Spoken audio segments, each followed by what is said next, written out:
Une autopsie très attendue par ses proches.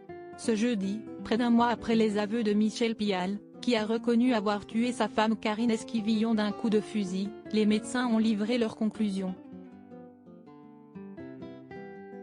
Et si leur bilan est à prendre avec beaucoup de pincettes, il pourrait bien corroborer la version de l'accident. Comment livrer une autopsie fiable, près de 4 mois après la mort? Si est-il la question qu'ont dû se poser les médecins en charge du cas de Karine Esquivillon. Cette mère de famille de 54 ans avait été tuée par son compagnon, Michel Pial, après lui avoir annoncé qu'elle le quittait.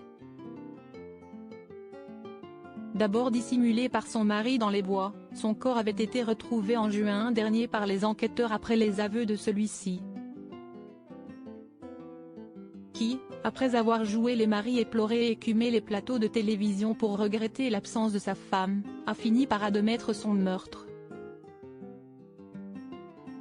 Mais accidentel selon lui, il a en effet raconté aux enquêteurs que c'est en prenant des photos pour vendre son fusil que l'arme lui aurait glissé des mains et qu'un coup serait parti en direction de la mère de ses 3 enfants. Une version répétée devant les enquêteurs. Et qui correspondrait plutôt à l'autopsie dont les conclusions viennent de tomber selon BFM Télévision. En effet, ils auraient retrouvé une seule balle dans le thorax, ce qui ne contredit pas la version de son mari selon eux. Les médecins auraient également expliqué que le cadavre n'aurait pas reçu de coup. Sauf qu'à vue de l'état du corps, ces conclusions seraient selon eux à prendre avec beaucoup de précaution. Invraisemblable pour ses enfants de toute façon, pour la famille, pas question même d'imaginer la thèse de l'accident.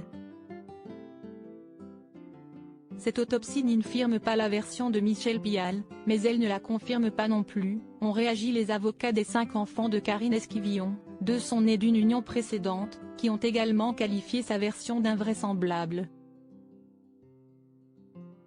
Pour ces derniers, la dissimulation du corps de leur mère et la mise en scène de Michel Pial, qui avait été jusqu'à envoyer des textos à sa fille cadette avec le portable de la quinquagénaire, est insupportable.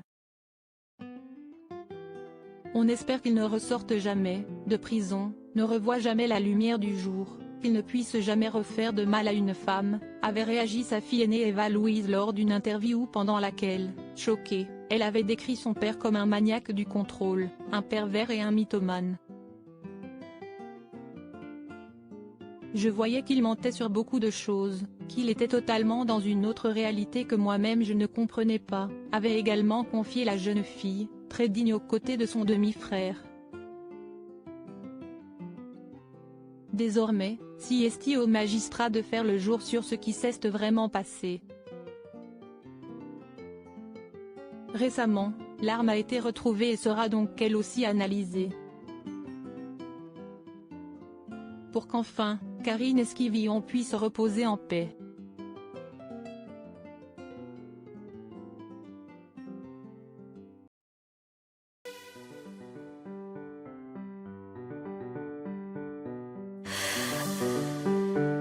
나